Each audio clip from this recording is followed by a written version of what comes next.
জ্যৈষ্ঠের তীব্র দাবদাহে যখন প্রয়োজন ছাড়া অনেকেই ঘর থেকে বের হতে চাইছেন না, তখন রোদে দাঁড়িয়ে যানবাহন নিয়ন্ত্রণের দায়িত্ব পালন করছেন ট্রাফিক পুলিশ ও সিভিক ভলেন্টিয়াররা। তাদের কথা মাথায় রেখেই মানবিক উদ্যোগ নিল গঙ্গারামপুর ট্রাফিক পুলিশ। বুধবার বেলা 12:30 নাগাদ গঙ্গারামপুর চৌপথি এলাকায় বিশেষ কর্মসূচির আয়োজন করা হয়। গঙ্গারামপুর ট্রাফিক ওসি প্রশান্ত কুমার দাসের উদ্যোগে ট্রাফিক পুলিশ ও সিভিক ভলেন্টিয়ারদের হাতে পানীয় জল ও ওআরএস এর প্যাকেট তুলে দেওয়া হয়। শুধু কর্তব্যরত পুলিশ কর্মী ও সিভিক ভলেন্টিয়াররাই নয়, রাস্তায় চলাচলকারী পথচারী, টোটো চালক, গাড়ি চালক এবং অন্যান্য সাধারণ মানুষের মধ্যেও জল ও ওআরএস বিতরণ করা হয়। সাম্প্রতিক সময়ে দক্ষিণ দিনাজপুর জেলা জুড়ে তাপমাত্রা ক্রমশ ঊর্ধ্বমুখী। দুপুরের দিকে রাস্তাঘাট অনেকটাই ফাঁকা হয়ে যাচ্ছে।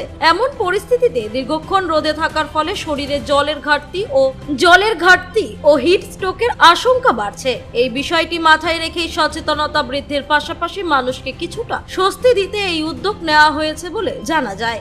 হঠাৎ করে ট্রাফিক পুলিশের এই উদ্যোগে খুশি হন সাধারণ মানুষ। ব্যস্ত মোড়ে দাঁড়িয়ে দায়িত্ব পালন করা পুলিশ কর্মীদের পাশাপাশি পথ চলতি মানুষের হাতেও যখন জল ও ওআরএস পৌঁছে যায়, তখন অনেকে এই কর্মসূচিকে প্রশংসনীয় বলেও মন্তব্য করেন। তীব্র গরমের মধ্যে গঙ্গারামপুর ট্রাফিক পুলিশের এই মানবিক উদ্যোগ এলাকাবাসীর কাছে বিশেষভাবে সমাদৃত হয়েছে। স্থানীয়দের মতে জনসেবামূলক এমন উদ্যোগ ভবিষ্যতেও অব্যাহত থাকুক। কেমন গরম পড়েছে আজকে? আজকে পর্যন্ত গরম, 3-4 দিন ধরে গরম হচ্ছে প্রচুর।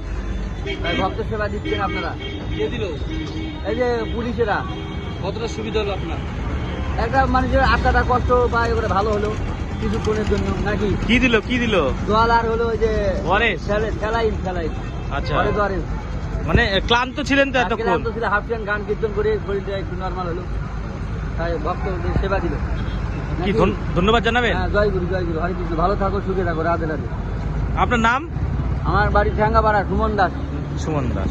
গঙ্গারামপুর থেকে অমিত মোহন্তের রিপোর্ট, কুলিক নিউজ।